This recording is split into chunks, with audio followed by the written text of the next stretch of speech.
gray-haired rascal, nearly 70 years of age. He smokes his pipe in all the luxury of calm refinement.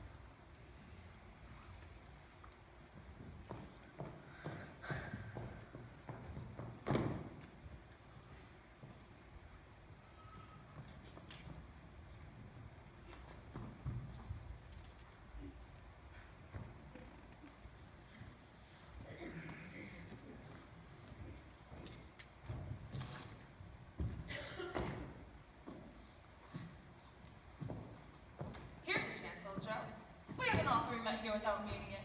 The charwoman, the laundress, the undertaker's man. You couldn't have met in a better place.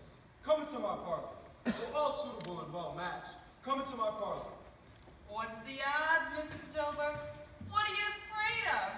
We all had a right to take care of number one. I'm sure he did. Yes, indeed, no man more so. Well, don't stand there staring. Let's get on with the business. I don't suppose we are going to tell tales on each other. No, indeed. We should hope not. And who's the worse for loss of a few things like these? Not a dead man, I suppose. No, indeed. And if the wicked old devil whined that kept after his death, why wasn't he natural and kind during his lifetime? Then he might have had someone to watch out for him. But when he was struck down, he's still lying there, gasping on his last, alone and by himself. That's the truest words I've ever That's a spoken. judgment. Should have been a heavier one. If I could have laid my hands on anything else. Open the bundle, Joe. Tell me the value of it. Speak out plain. Pray, let me go first. I have but a little plunder. All right, you old burial buzzard. Show us your wares. Item, seal. 5 shillings, and that's generous. Item, a stuff box and 2 sleeve buttons. What can you gesture? Half a crown, and not an inch further. Item, brooch. Of no great value. 9 pence halfpenny, 8 shilling in all. And 3 pence halfpenny, sir. 3 pence halfpenny if you insist. And I wouldn't stretch another farthing. Not if I was boiled in oil for it.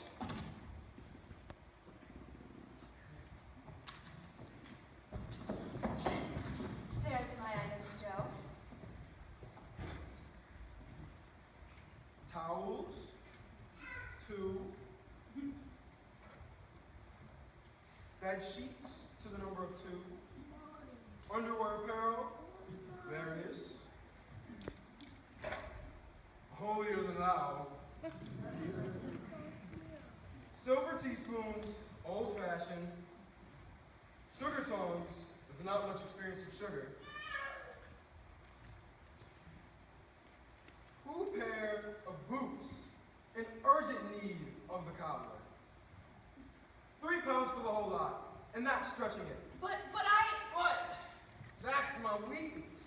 I always stretch for the ladies. And if you ask me for another penny, I repent for being so liberal and knock off half of it.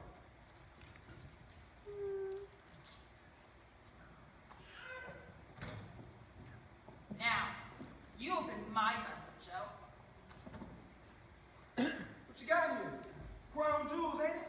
Articles of great value, as you'll see when you spread them out. Bed curtains, is that? Ah, hit it first time. Bed curtains it is. You don't mean you took them down, rings and all, with him lying there? Yes, I do. When else could I have done it then? Lovely quality they are, as you can see for yourself. You were going to make a fortune, and you'll certainly do it. I wouldn't stop myself reaching out for what I want. Not for such a man as he was. Don't you go getting oil all over those blankets now. His blankets, is that? He isn't likely to take a cold where he is, I dare say. I hope he didn't die of anything catching, eh? Only from the meanness, and I know how infectious that is. Ah, you may look through that shirt and your eyes they cannot find a hole in that bare place. It's the best he had, and I'd have wasted of it if it wasn't for me. What do you call wasting of it? Someone was fool enough to put it on him to be buried in, but I took it off again. If rough California ain't good enough for such a purpose, it ain't good enough for anything. Besides, Besides, it's quite becoming to a corpse. Anyways, he couldn't look uglier than he did in fine linen. And this is where he kept his chinks, his golden guineas, is that? That's not for sale, Joe. You got your pickings, old man. This is the end of it, you see.